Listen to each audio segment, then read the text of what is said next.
Hello दोस्तों, आप सभी का स्वागत है डिकोड एग्जाम डिफेंस के इस ऑनलाइन प्लेटफॉर्म पे। मेरा नाम है पीयूष सिंह और मैं आपसे यहाँ डिस्कस कर रहा हूँ हमारा प्रोनाउन, जो कि ऑलमोस्ट फिनिशिंग होने वाला है, फिनिशिंग के स्टेज पे आ गया है। कई सारे पॉइंट्स हम लोगों ने डिस्कस किए हैं। लास्ट पार्ट जो है प्रोनाउन का वो डिस्कस कर रहा हूँ आपसे। प्रोनाउन का जो लास्ट टाइप है that is relative pronoun. Last time भी हम लोगों ने रिलेटिव प्रोनाउन का एक बहुत इंपॉर्टेंट सेगमेंट देखा था, हु और हुम का केस, ठीक है ना। हु और हुम के डिफरेंसेस पढ़े थे हमने, कहाँ पर हु आना चाहिए, कहाँ पर हुम आना चाहिए। तो चलिए इसके आगे से कंटिन्यू करते हैं। कुछ और बचे कुछ एक केसेस जो हैं प्रोनाउन के वो देख लेते हैं, स्पेशली रिलेटिव प्रोनाउन के। अच्छा, एक सेंटेंस ही आपको सबसे पहले दिया जा रहा है, this is the same boy, blank दिया जा रहा है, we saw in the market. और आपसे पूछा जाए बताइए इसमें कौन कौन से रिलेटिव प्रोनाउन आ सकते हैं, ठीक है ना। कौन कौन से रिलेटिव प्रोनाउन, 6 रिलेटिव प्रोनाउन बताए थे, हु, हुम, व्हाट, which, whose और that, ठीक है ना। इन 6 में से कौन सा वर्ड यहां पर यूज हो सकता है। अच्छा, who और whom जो हमने डिफाइन किया था उसके अकॉर्डिंग अगर आपको याद हो तो जरा जस्टिफाई करिए। is का सब्जेक्ट हो गया this, saw का सब्जेक्ट हो गया we, आना यहां पर who और whom में से अगर पूछा जाए कि आप क्या यूज करोगे, देखिए बॉय यानी लिविंग के लिए यूज कर रहे हैं, सो बॉय यानी लिविंग के लिए जो who और whom में से वर्ड आना चाहिए था यहां पर वो आना चाहिए था whom। क्लियर, whom का यूज यहां पर सही होना चाहिए था। लेकिन अब देखिए रिलेटिव प्रोनाउन क्यों इंपॉर्टेंट हो जाता है, क्योंकि इसमें रूल ना बहुत जल्दी जल्दी अलग अलग तरीके से बदलते रहते हैं। रूल के अकॉर्डिंग आना यहां पर whom चाहिए था, लेकिन ये whom बिल्कुल गलत हो जाएगा। प्रॉब्लम क्या है, अगर इस whom को यूज करना है तो यहां से ये सेम ये वर्ड आपको हटाना पड़ेगा। तो मैंने आपको जब स्टार्टिंग में इंट्रोडक्शन रिलेटिव प्रोनाउन का दिया था, 6 रिलेटिव प्रोनाउन थे, उनमें जो सबसे लास्ट वर्ड था दैट, वो जब मैंने आपसे बोला था कि इसके बारे में हम डिस्कशन करेंगे, पढ़ा था हमने कि दैट का यूज होता है लिविंग के लिए भी, नॉन लिविंग के लिए भी, पर्सन्स के लिए भी यूज करते हैं, एनिमल और थिंग्स के लिए भी यूज करते हैं। बस बोला ये था कि हु, हुम या विच की जगह पर दैट आता है, लेकिन हर जगह नहीं, कुछ स्पेशल केसेस में। तो वो केसेस कौन कौन से हैं उसकी अगर हम बात करें तो ये देखिए whom की जगह यहां पर आना चाहिए that, और रीजन बना इस बार ये वाला वर्ड सेम। तब that को यूज आपको कहां कहां करना है उसकी अगर बात करें तो वो पहला केस है ये, अगर सेंटेंस में the same, the only, the very, इनके साथ कोई नाउन आता है, this is the same boy, this is the very boy, यहां पर वेरी का मतलब भी सेम ही होता है, this is the only option, ऐसे वर्ड अगर आते हैं the same, the only, the very, इनके बाद जब नाउन यूज होता है तब वहां पर हु, हुम या विच यूज करने की बजाय आपको यूज करना पड़ेगा दैट। तो ये दैट का स्पेशल केस आता है यहां पर, याद रखिएगा। हु, हुम, विच यहां पर नहीं आएगा, यहां पर आएगा दैट। और इस सेंटेंस में भी जो आपको दिया था this is the same boy, हुम नहीं आना चाहिए, यहां पर भी आपको फिल करना पड़ेगा दैट। अगर इस सेंटेंस में से आप ये सेम हटा दें तो हमारा सेंटेंस ये हुम से बिल्कुल सही बन सकता है। ना लगाना चाहें हुम आप तो कॉमा भी लगा सकते हैं, this is the boy we saw in the market. लेकिन अगर रिलेटिव प्रोनाउन लगेगा और सेम वर्ड आया है तो याद रखिएगा फिर हु, हुम, विच नहीं, केवल और केवल दैट आएगा। अच्छा, सेम की बात हुई है तो यहीं पे एक सेम से रिलेटेड केस भी देख लीजिए। सेंटेंस बोला गया, he took my book and returned the same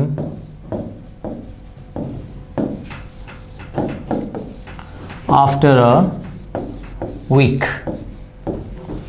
समझाइए जरा, मीनिंग क्लियरली समझ में आ रहा होगा इस सेंटेंस का आपको।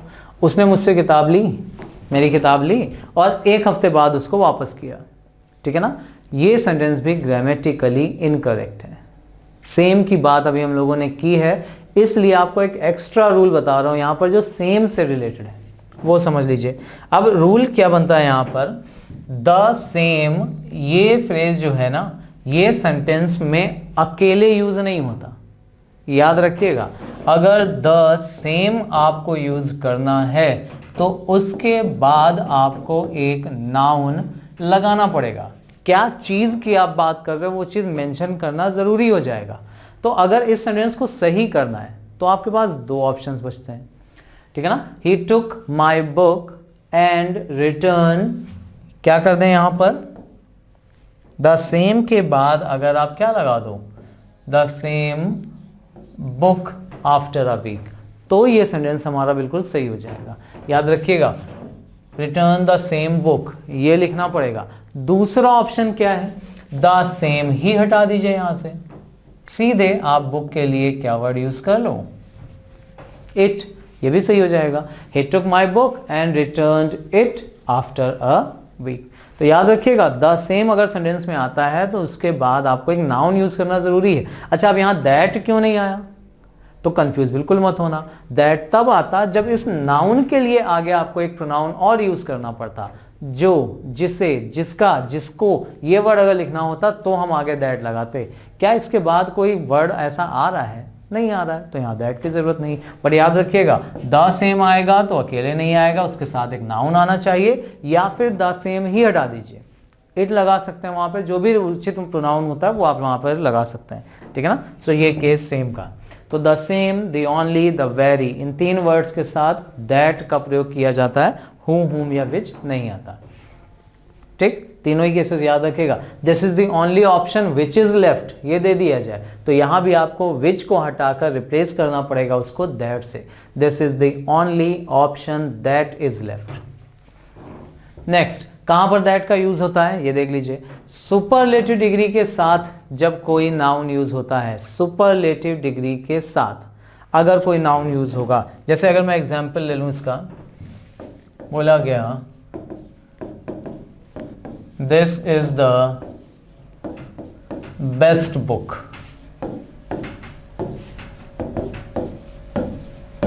विच आई हैव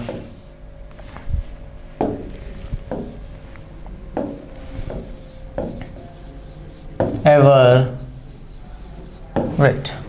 बताइए क्या करेक्शन होगा इसमें।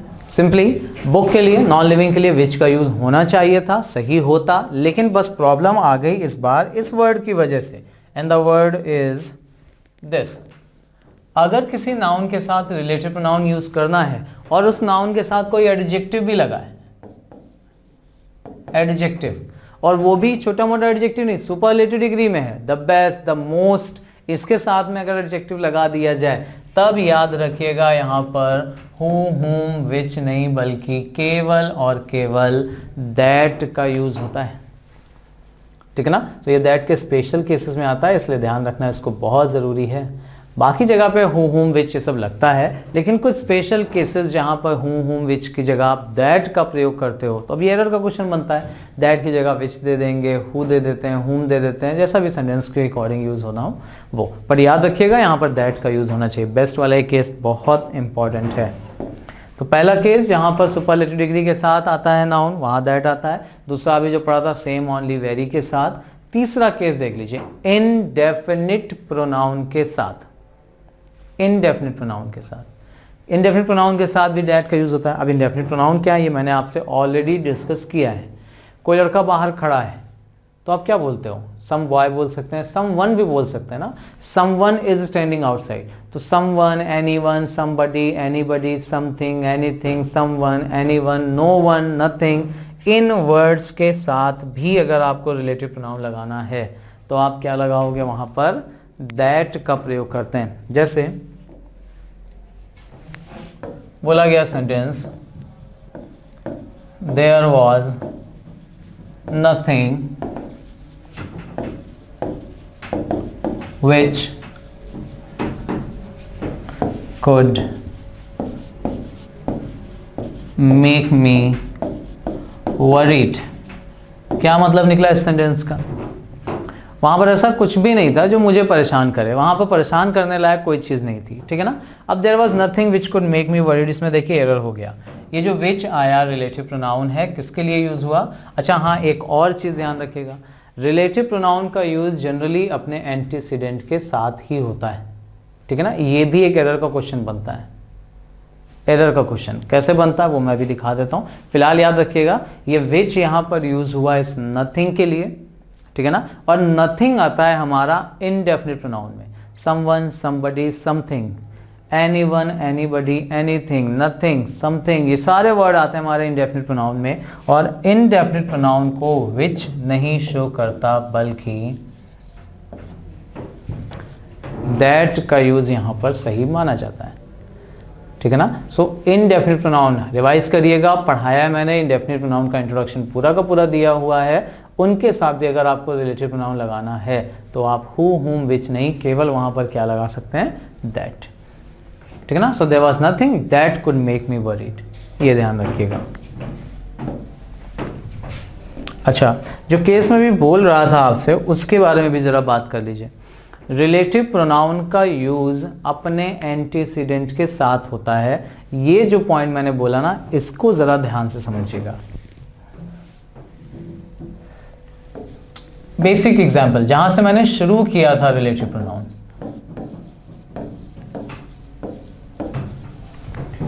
Where is the boy,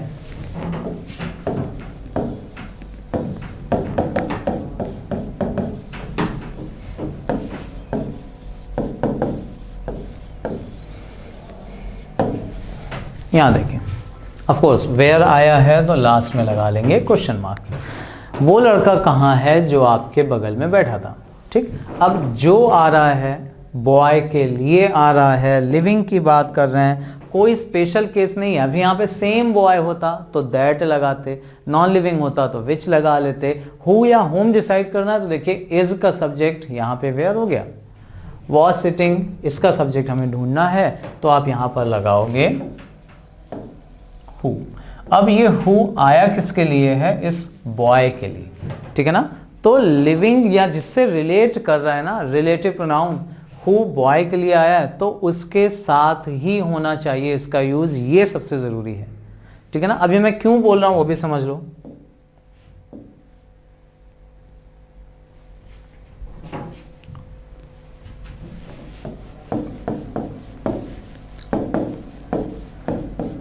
Indian team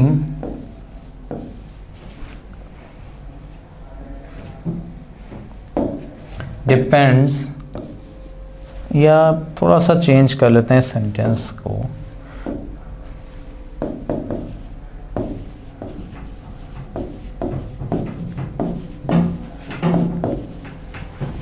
Indian team is dependent on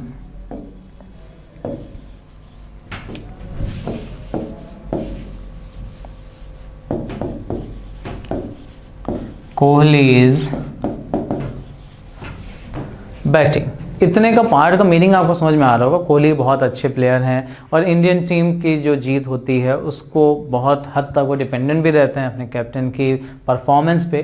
तो Indian team is dependent on Kohli's batting, Indian team Kohli की बैटिंग पर डिपेंड करती है। आगे बोला गया इज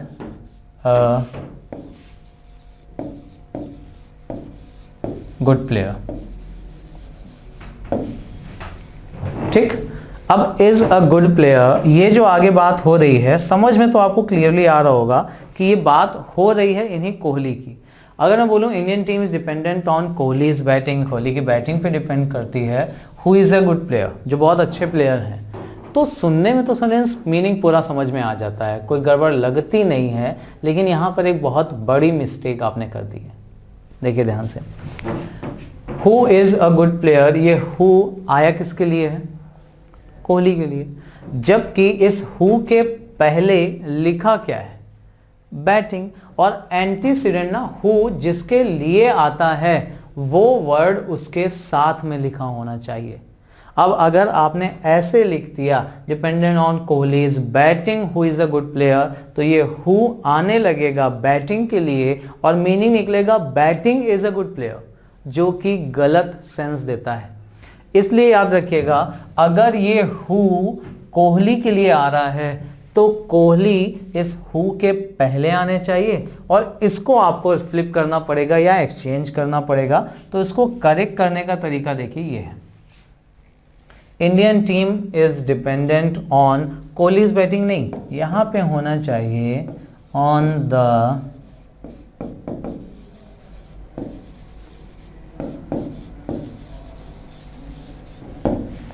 बैटिंग ऑफ कोहली। अब अगर आपने बैटिंग ऑफ कोहली लिख दिया ना तो कोहली देखो ठीक हु के पहले आ जाएगा और ये सेंटेंस हमारा बिल्कुल सही मीनिंग देगा क्योंकि अब हु अपने एंटीसीडेंट से रिलेटेड है। So Indian team is dependent on the batting of Kohli who is a good player. So ये एक केस एडिशनल है, यहाँ पर ध्यान रखिएगा एंटीसीडेंट के साथ ही यूज होना चाहिए रिलेटिव प्रोनाउन, और यही चीज आपको हेल्प भी करेगी कई सारे क्वेश्चंस में, ठीक है ना। सो इंडेफिनिट प्रोनाउन के लिए भी दैट का यूज होता है, ये भी ध्यान रखा हमने। सुपरलेटिव डिग्री के साथ भी आता है और सेम, ओनली और वेरी के साथ भी। अच्छा, इसके अलावा एक और जगह है जहां पे आता है दैट, और वो है इंटेरोगेटिव प्रोनाउन। ये भी समझ लीजिए इंटेरोगेटिव प्रोनाउन के लिए कैसे यूज होता है। क्वेश्चन वाले वर्ड्स में बोला गया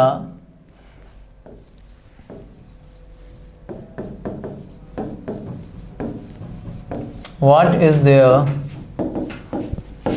which is impossible for God।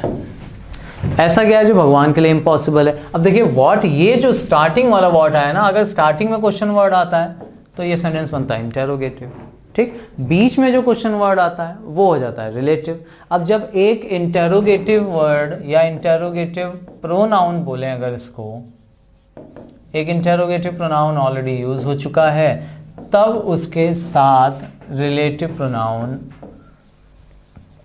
विच का नहीं बल्कि दैट का प्रयोग होता है। ये था हमारा यहाँ पर केस, इंटेरोगेटिव प्रोनाउन के साथ भी रिलेटिव प्रोनाउन दैट का ही प्रयोग करना चाहिए। सो ये वाला केस है यहाँ पे, इंटेरोगेटिव प्रोनाउन यानी हु, हुम, व्हाट, इन सब के साथ, विच के साथ दूसरा विच या व्हाट नहीं लगाते बल्कि हम क्या लगा देते हैं, दैट लगा देते हैं, ठीक है ना। तो ये छोटे छोटे केसेस हैं जो बहुत इंपॉर्टेंट हैं, इनको याद रखिएगा। अच्छा, इसके अलावा एक केस और आता है living plus non living. Living के लिए हु का यूज हमने पढ़ा है, नॉन लिविंग के लिए विच का यूज पढ़ा है, लेकिन जब दोनों के लिए कॉमन वर्ड चाहिए होता है तब प्रॉब्लम आती है। सो उसका सोल्यूशन हमें देता है ये दैट। कैसे बोला गया sentence, a boy and his dog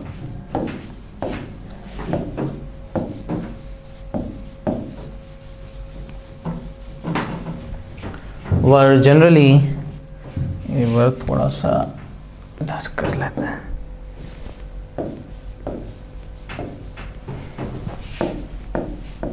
scene in the park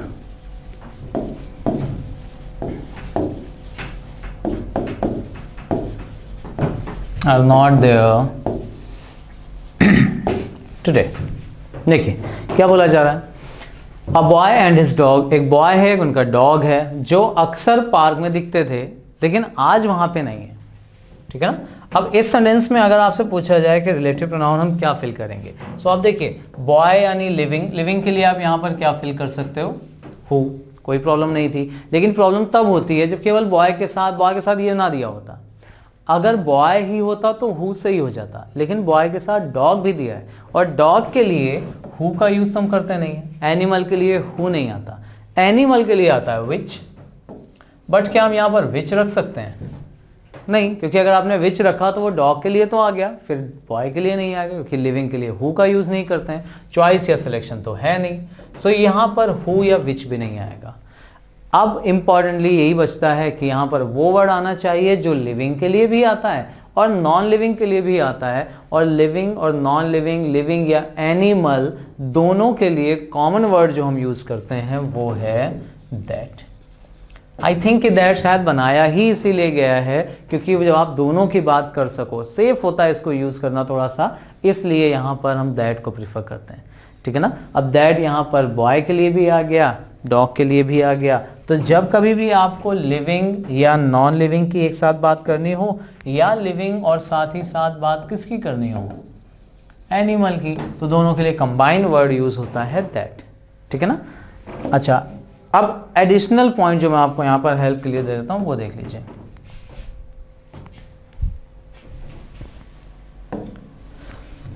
sentence बोला गया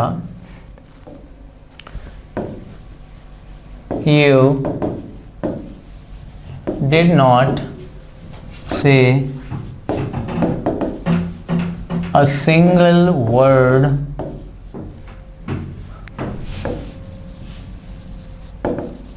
against your brother. ब्लैंक दिया गया और लिखा गया shows your respect for him. ध्यान से समझिएगा, सेंटेंस का मीनिंग निकला कि आपने अपने भाई के खिलाफ एक भी शब्द नहीं बोला, भाई के खिलाफ एक भी शब्द नहीं बोला। अगेंस्ट का मतलब खिलाफ, ठीक है ना, जो कि दिखाता है आपकी रिस्पेक्ट उनके लिए, कि आप उनकी कितनी रिस्पेक्ट करते हो, आप उनकी इज्जत करते हो, इसलिए आपने उनके खिलाफ एक भी शब्द नहीं बोला। अच्छा, अब यहां पर जो दिखाता है, यहां पे जो वर्ड आ रहा है जो, वो किसके लिए आ रहा है, जरा आप सोचिए। पढ़ाया मैंने यही था कि रिलेटिव प्रोनाउन अपने जस्ट पहले वाले टर्म के लिए आता है, लेकिन क्या ब्रदर यहां पर दिखाता है कि कितनी रिस्पेक्ट करते हो आप? नहीं। यहां पर जो रिलेटिव प्रोनाउन यूज हो रहा है, ध्यान से सुनना जो बोल रहा हूं, जो भी रिलेटिव प्रोनाउन यहां पर आएगा वो किसी एक शब्द के लिए नहीं आ रहा है, एक नाउन के लिए नहीं आ रहा है, बल्कि इस पूरे के पूरे इंसिडेंस या पूरी घटना को बताने के लिए आ रहा है, या पूरे के पूरे सेंटेंस के लिए यूज हो रहा है। क्लियर? एक वर्ड के लिए यूज होता तो जो रूल अभी तक पढ़े हैं वो लगाते हैं, लेकिन जब पूरे के पूरे फ्रेज, सेंटेंस, क्लॉज, पूरे के पूरे स्टेटमेंट के लिए या पूरे इंसिडेंट्स के लिए जब आप एक वर्ड यूज करते हो, उस कंडीशन में वहां केवल एक ही रिलेटिव प्रोनाउन यूज हो सकता है और वो है विच। ठीक है ना? क्या बनेगा सेंटेंस? यू डिड नॉट से a single word against your brother which shows your respect for him. ठीक है ना? याद रखिएगा, विच यहां किसी एक वर्ड के लिए, अगर केवल ब्रदर के लिए यूज करना होता तो हम हु का यूज करते, सेम ब्रदर होता, ओनली ब्रदर होता, वेरी ब्रदर होता, बेस्ट ब्रदर होता, उस कंडीशन में दैट का यूज होता। लेकिन जब पूरी की पूरी घटना के लिए आपको एक वर्ड यूज करना हो तो रिलेटिव प्रोनाउन सिर्फ विच का यूज होता है। ये एडिशनल पॉइंट है आपके लिए। ठीक है ना? अच्छा, एक दो और चीजें देख लीजिए। बोला गया sentence, I don't know the language, और फिर यहां पर आपको एक छोटा सा ब्लैंक दे देते हैं और बोला गया he speaks। ठीक, मैं वो भाषा नहीं जानता जो वो बोलता है। अब आप सोचिए, यहां पर जो ब्लैंक आएगा वो किसके लिए आएगा? अंडरस्टूड है, लैंग्वेज के लिए आना चाहिए। और लैंग्वेज के लिए अगर आएगा यानी नॉन लिविंग के लिए आएगा, तो नॉन लिविंग के लिए हमारे पास दो ऑप्शंस हैं, या तो आप दैट लगा सकते हो या आप विच लगा सकते हो। क्लियर? अब दैट हमने पढ़ा है, कुछ स्पेशल केसेस में आता है, सेम, ओनली, वेरी के साथ, जो कि यहां पर आया नहीं।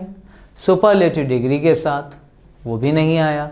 लिविंग और नॉन लिविंग दोनों वहां पे चीजें नहीं है, केवल नॉन लिविंग है तो भी दैट नहीं आएगा। इंटेरोगेटिव वर्ड कोई आया नहीं है तो भी दैट नहीं आना चाहिए, और इनडेफिनिट प्रोनाउन भी नहीं है। ठीक है ना? क्लियरली नाउन दिया हुआ है आपको। उस कंडीशन में अगर ये सारे केसेस नहीं फॉलो हो रहे हैं तो आप यहां से ये दैट को हटा सकते हैं। सिंपल सा सेंटेंस हमारा क्या बना? I don't know the language which he speaks. मैं वो लैंग्वेज नहीं जानता जो वो बोलता है। अब आपसे पूछा जाए ये विच आया किसके लिए?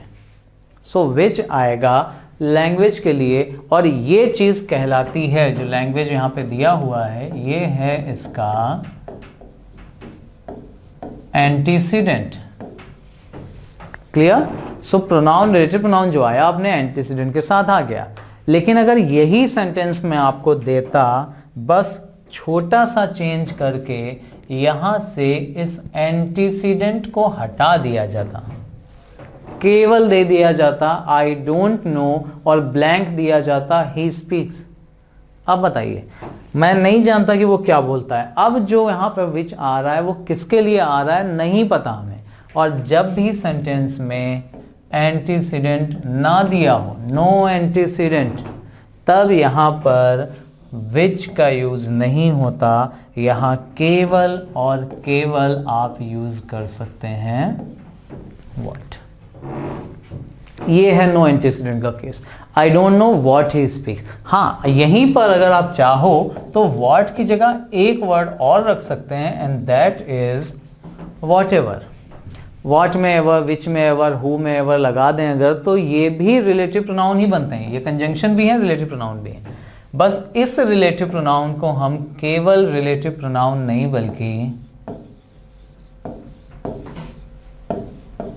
कौन सा रिलेटिव प्रोनाउन बोलते हैं जानते हैं? ये कहलाता है कंपाउंड रिलेटिव प्रोनाउन।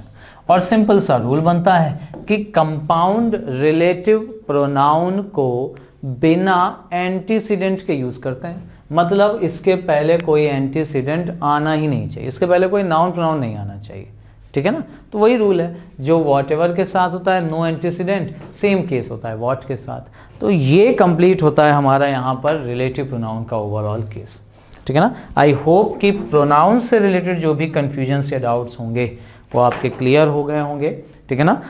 अभी भी अगर कोई कंफ्यूजन या डाउट है तो प्लीज़ डाउट सेशन में, कमेंट सेक्शन में आके हमको ज़रूर मेंशन कर दें ताकि उसके ऊपर हम लोग डिस्कशन कर सकें, ठीक है ना। प्रैक्टिस करना है इनकी, जितने भी रूल पढ़े हैं। देखिए रूल पढ़ना आसान है, बुक्स में भी मिल जाते हैं, डिस्कशन भी हम लोगों ने कर लिया।